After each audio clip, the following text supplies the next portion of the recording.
Hey guys, Jules from Sprint Booster here. Today we're going to install the Sprint Booster in the Cadillac Escalade.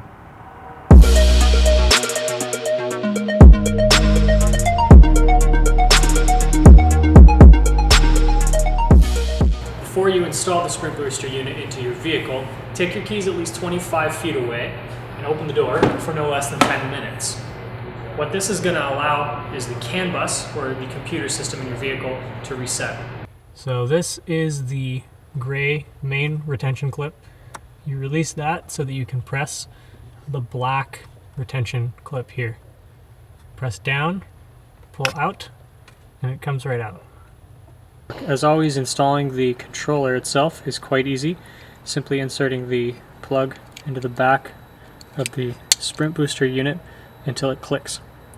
Now you can do this before or after the install. So you take one end of the Sprint Booster unit itself, press it onto the pedal until it clicks. You can feel and hear this to install the actual Sprint Booster into the main harness of the vehicle.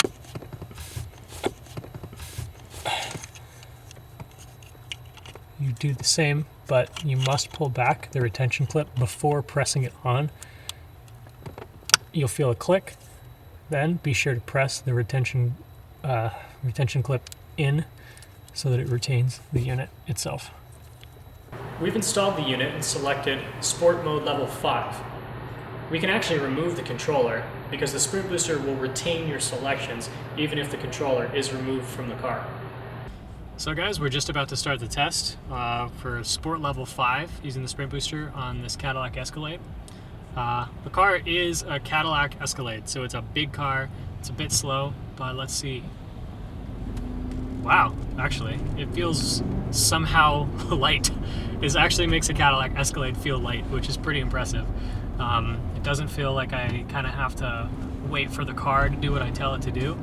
It just goes along, and yeah, I'm really happy with this setting.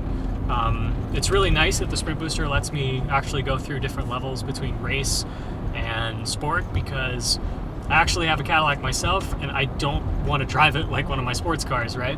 So it's nice to actually have it, you know, not be a race car, just something that I can drive around at a more relaxed pace, but feel like I have better control over the car. I don't kind of have to wait for it to get going, especially in these Canadian winters. I don't know, maybe I'm spinning tires, I don't know what's going on back there. So this connects me a lot better to the car, and yeah, this definitely is a much more pleasant driving experience. So guys, comment below, let us know what level Sprint Booster you like to run your car on. If you want to see a different car in any of our videos, like I said, comment below, let us know. If you have any suggestions, comments, drop us a subscription, send us a message. You can reach us at sprintboosterusa.com.